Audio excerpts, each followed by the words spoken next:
B'investiment ta' 15 miljun euro ġew introdotti żewġ proġetti ġodda li se jgħinu fil-ġbir u l-proċessar ta' informazzjoni relatata mas-sajt u l-akwakultura. F'konferenza tal-aħbarijiet li saret Marsa Xlok saret l-ewwel sejħa għal proġetti marbuta mas-settur tas-sajt mid-Dipartiment tas-Sajt u l-Akwakultura bil-għan li ssaħħaħ id-diġitizzazzjoni, ir-riċerka u l-innovazzjoni.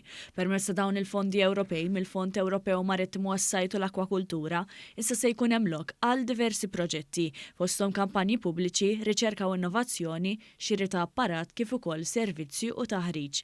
Il-konferenza tal-aħbarijiet ġiet indirizzata mis-Segretarju Parlamentari għall-Akwakultura u Drittijiet tal-Annimali Alicia Buġejja Sajt u mis-Segretarju Parlamentari għall-Fondi Ewropej Chris Bonnet.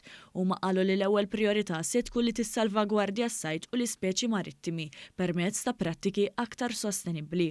L-ewwel proġetti li se jiġu implementati huma sistema integrata tal-informazzjoni tas-sajt, il-ġbir, il-ġestjoni, l-użu u l-proċessar ta' dejta fis-settur tas-sajt. Din is-sistema integrata ta' informazzjoni se tara l-kompilazzjoni ta' dejta f'ħin reali fejn is-sistemi eżistenti se jiġu integrati f'sistema ċentralizzata għal aktar trasparenza mill-qabda sal-konsum.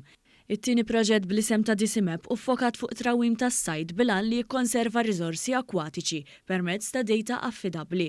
Is-sezzjoni ta' riċerka tas-sajt fih dan id-Dipartiment tas-Sajt u l-Akwakultura se tiżgura li jiġu sodisfatti l-obbligi ta' Malta għal ġbir ta' dejta xjentifika. Dan se jwassal ukoll għal aktar infurzar fil-waqt li assigura li s-settur ikun ekonomikament viabli u reżiljenti tant li jikkompeti ma' pajjiżi terzi. Dawn iż-żewġ proġetti kofinanzjati mill-Fond Ewropej għall-Affarijiet Marittimi, s-Sajt u l-Akwakultura jisaħħu l-impenn lejn is-sajt sostenibbli.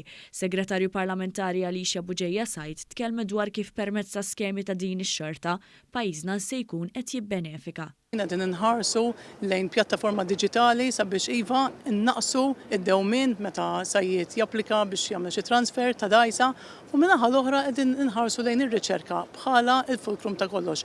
Importanti li nkomplu nistudjaw il-ħuttana fl-aħħar mill-aħħar meta inti tagħmel l-stock assessment, meta inti tanalizza l-ħut tkun tista' tagħmel il-forecast għall-futur. Hija semmit ukoll kif grazzi għall-impenn ta' din ix-xorta żdiedet il-kwota tat-ton b'44 tunnellata.